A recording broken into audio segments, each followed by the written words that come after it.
This song here, it's a traditional song of our people, the Lakota, Dakota people.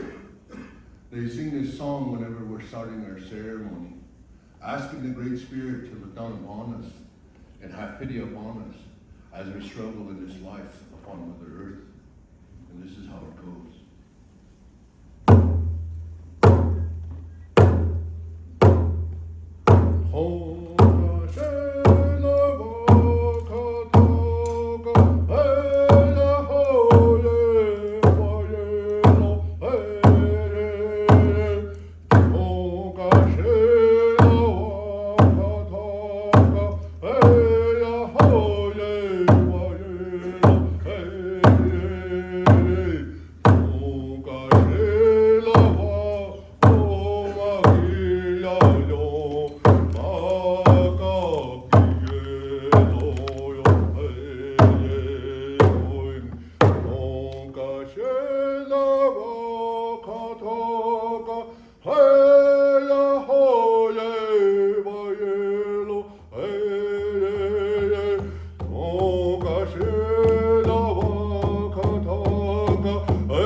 So thankful to be joined by the film participants, Charbonneau.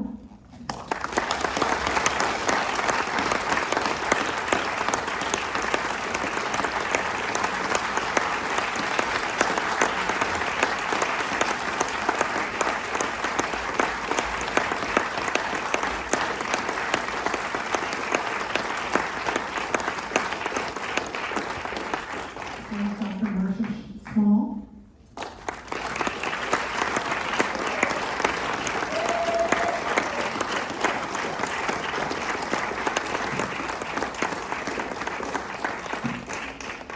Also joined by Darrell Red Cloud.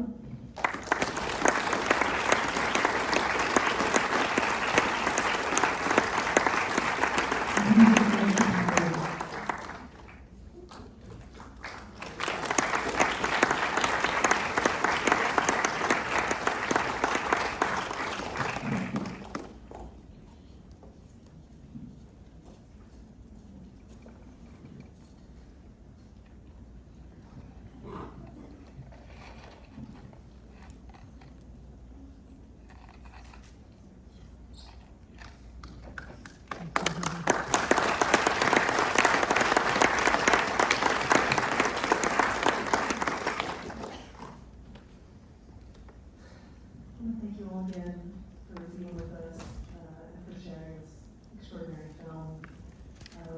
As I alluded to in my opening remarks, I think this film is a testament to community and communities of different sizes and kinds.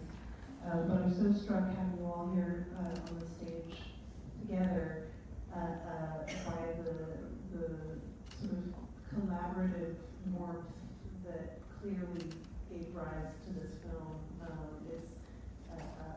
It's clearly a labor of love that united voices and perspectives and experiences to tell a story that transcends each each individual's experience.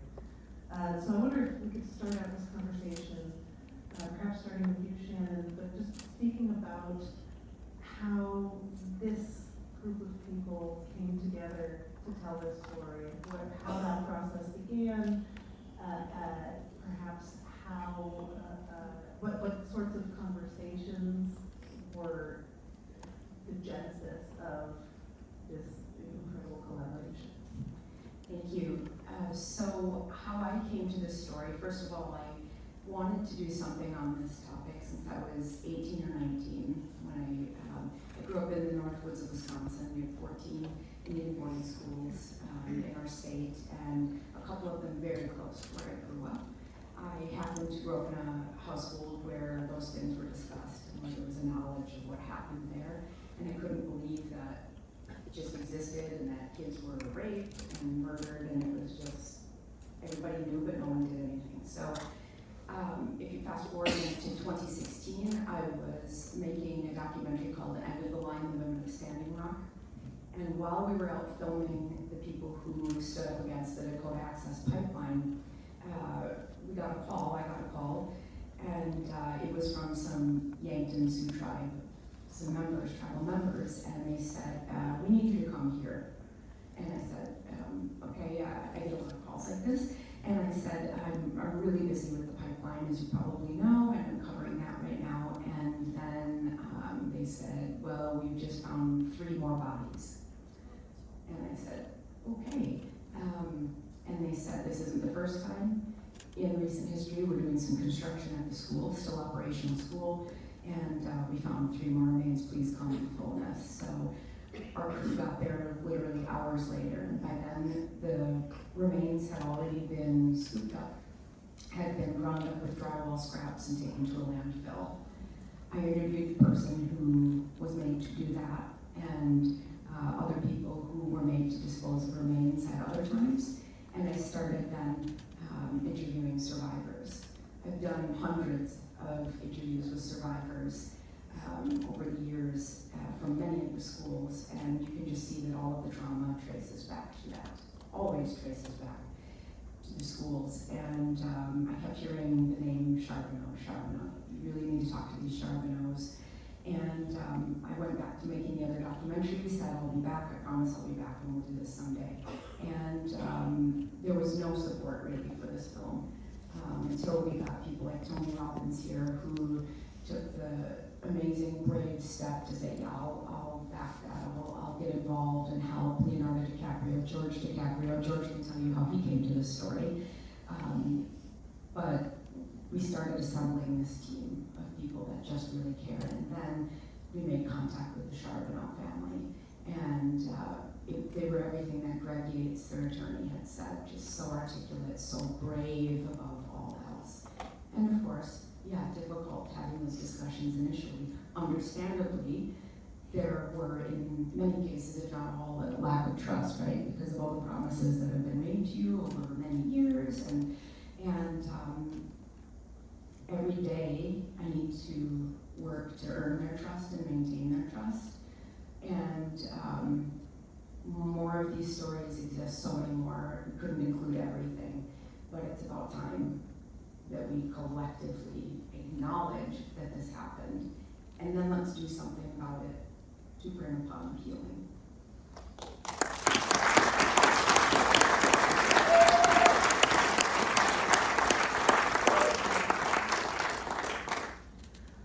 George, I wonder, just building off what Shannon just said, could you speak about what attracted you to the project, how you first became aware of this endeavor to bring these stories together in a documentary? Well, it really started, and it was engendered by my friendship with Greg Yates, who unfortunately is not here tonight, so I'm kind of sitting in his place. But we were in my living room, and he had shown me a script. It was really a treatment, and it was called In God's Name. And we were discussing it, and at that point in time,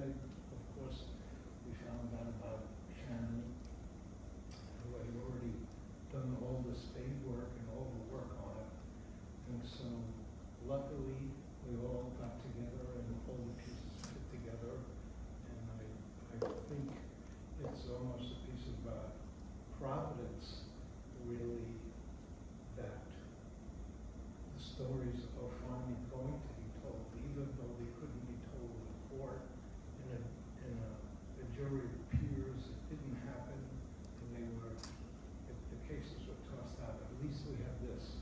At least this happened. So I take a small amount of comfort in that, but the story is still affects me.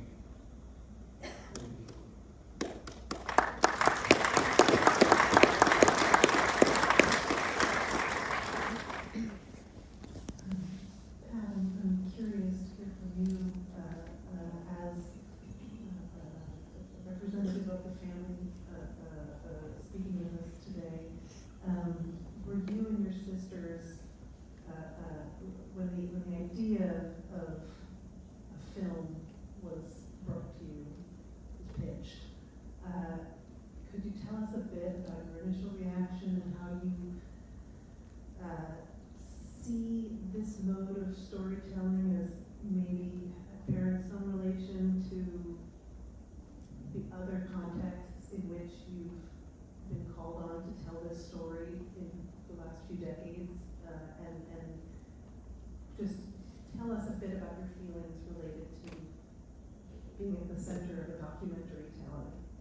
Well, I was really reluctant at first for quite a long time, but after meeting Shannon and hearing about her from so many others, I finally decided I wanted to have a voice, not only for myself, but for my sisters and everybody else involved. And it's, I mean, the sorrow I feel today is the same sorrow I felt as a child. But, you know, you learn to work through that and accept it and move forward always. And Shannon has brought this forward in such a profound way, you know, on film. And it projects so many messages, positive messages, and how to learn to deal with your sorrow and the truth of what happened. So we owe her a lot of thanks and everyone else to, you know, for bringing this forward. And I would like to mention all of my sisters' names. See if I get these in order. Okay, Joanne, Mary Lou, Lorette, Francine, Geraldine, Louise, Barbara Kay, and Roberta, and myself, Yvonne.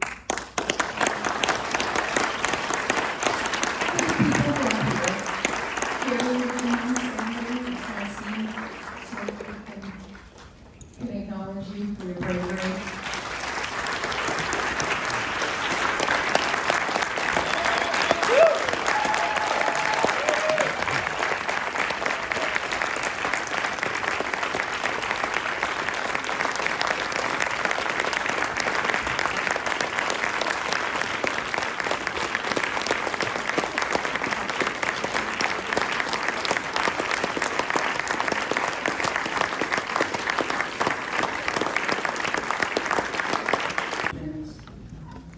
But how do we come now to a place where there is some sort of reconciliation, some sort of positivity that comes out of this? Because I'll tell you what is positive is the fact that there are hundreds of thousands of survivors walking around today, functioning in everyday life with these horrific stories that I know are there and that I wish the whole world knew was there.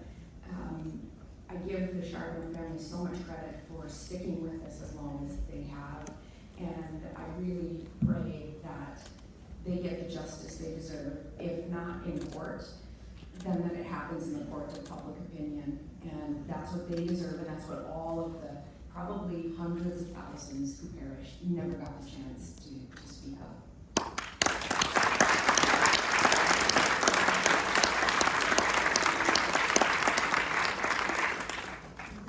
One of the most powerful aspects of the film is the fact that it becomes a family conversation, not just among the sisters, but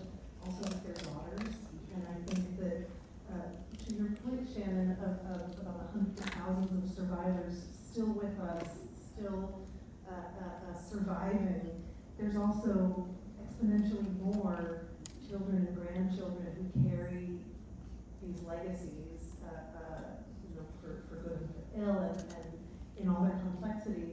And I'm curious if you and the sisters had conversations about how you wanted to draw out this quality of family lineage, of family legacy, and how that factored into the interviews that we see both with the sisters and with Yvonne. It just happens naturally because they've not had the support from outside of the family that they should have had, and so they had to rely on one another. And so just naturally you go and you show up for an interview with one person and you got like 9 or more standing there, which is awesome. Standing with their moms or their aunts, grandmothers, great-grandmothers. You know, it's like the trauma is passed from generation to generation due to what has happened in this system, the Indian boarding school system, as it was called here. But so too is the strength and the desire for there to be some healing, and that's what it was really easy to capture because it's just happening, it's just unfolding, and it's happening not just in this family. I felt that they were the best family to tell the story through, but I've seen it in many, many, many, many families, and how unfortunate that there have to be that many generations carrying this, because again, there's not that acknowledgement and support from the outside.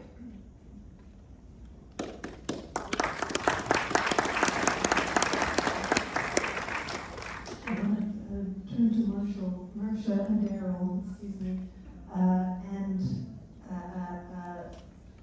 reflect on the ways in which this film tells not only the story of a family, of the Charbonneau sisters, but zooms out to look at the continuing work that is being done very actively, very passionately by individuals who have dedicated their professional lives to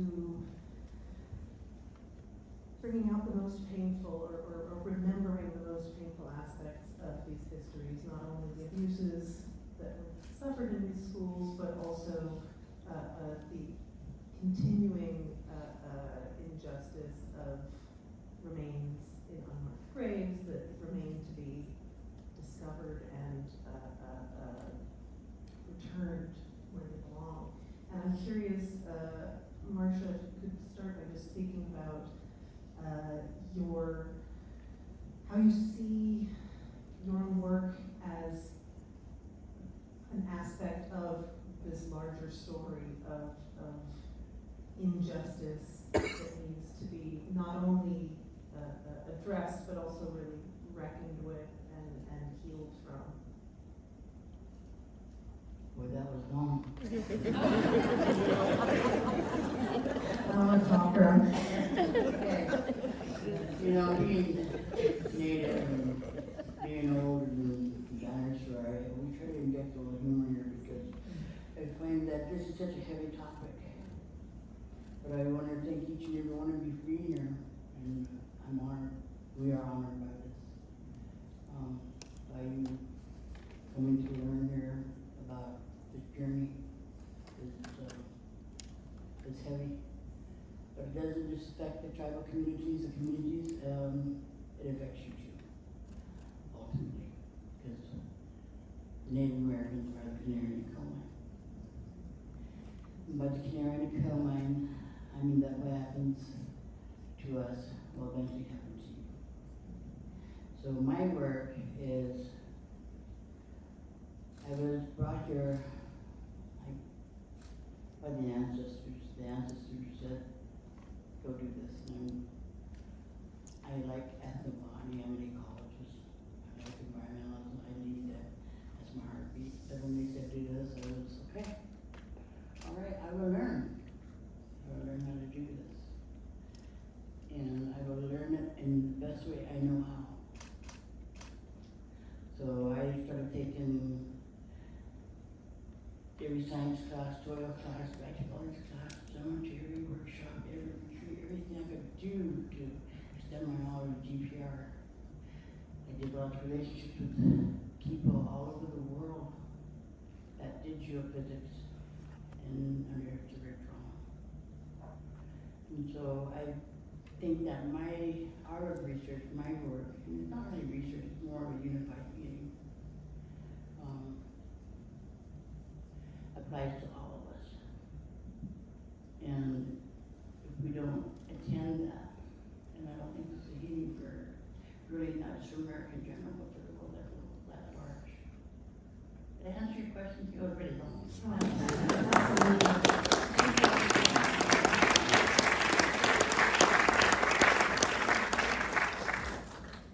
Darrell, a similar question for you. I'm curious how you experience this film and its how you see its relation to the work that you do. Well, first of all my respect and honor to the lady folks that this film represents. Thank you to Shannon over here and the rest of the people that are involved. And I come out here carrying a little bit of education and some traditional thought about how it happened a long time ago. And whenever the people came to this country, Uchimaka, this land, we gave them a spot, we gave them a piece, a seat at the table, a seat on our buffalo hide. We shared a little bit with them because they were sick, they were hungry, they didn't know where they were. So as soon as they got that, they got used to us, we made friends with them. We welcomed them in. They turned around and after a while they started to pay more and more and more. And then it got to a point where that wasn't enough, so they started to hurt our people. They started to mistreat our people, even though our people welcomed them, gave them something to eat, helped them get over their sickness with our natural medicines and herbs that grow throughout the land.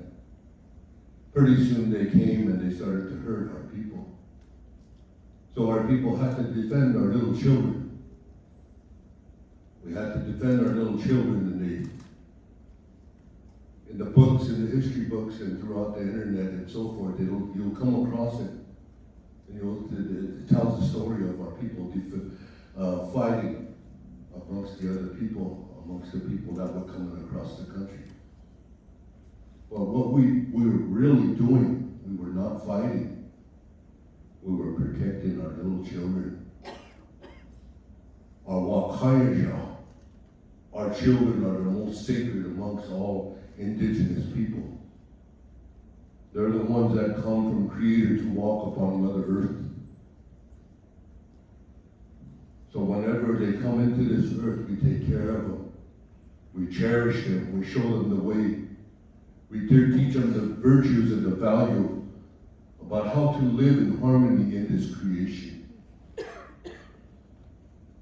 Along the way, the ones that were coming across the way, they started to hurt our children.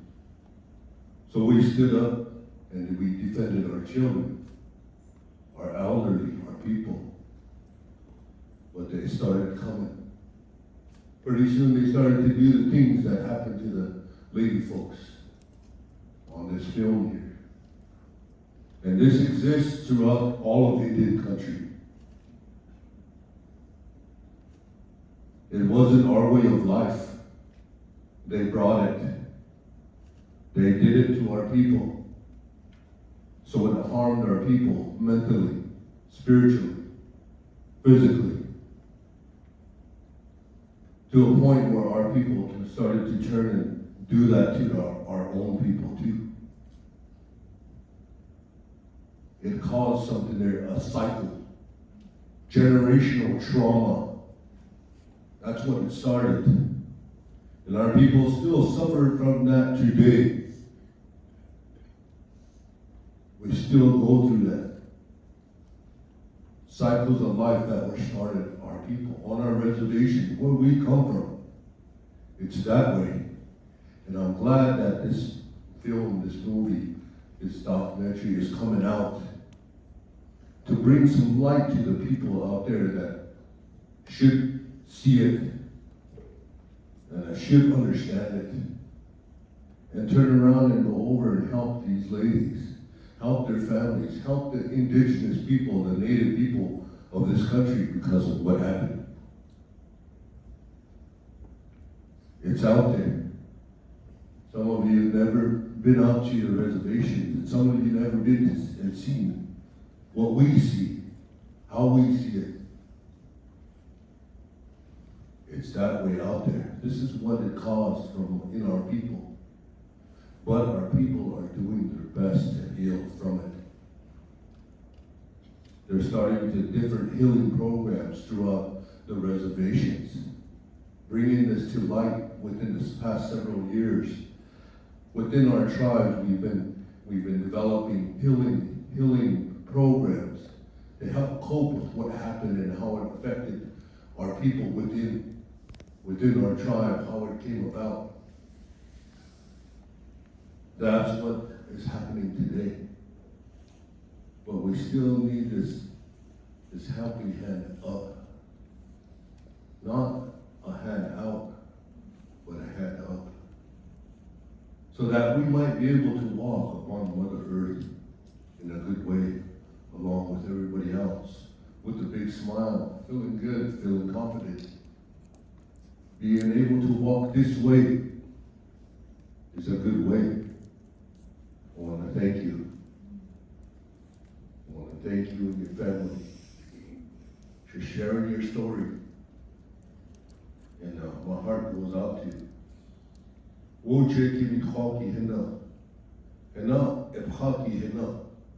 My prayers go out to you as well.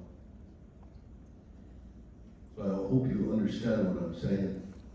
And I hope each and every one of you could get on this path together for the native people of this land.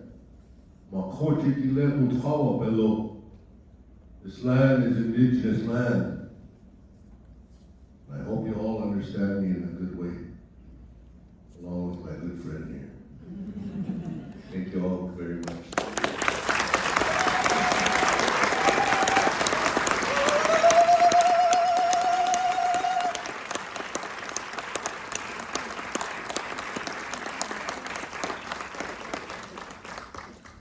I have to thank you all again because it's such a, for all the heaviness of this film and the pain that's contained within it, all the way through to the end, the frustration and the anger at the end.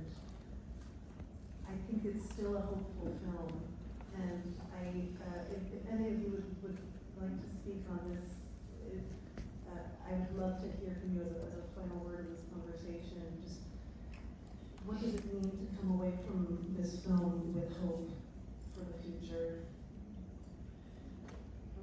Okay. Well, you have to have hope. You have to.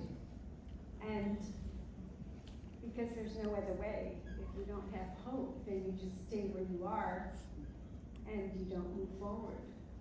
So that hope brings you to a place where you need to be. And it's a journey every single day. And Shannon, I can't thank you enough for you and Mark and the rest of the crew for bringing this to light. And because it's the truth of what needs to be said, and it needs to carry on for as long as we survive.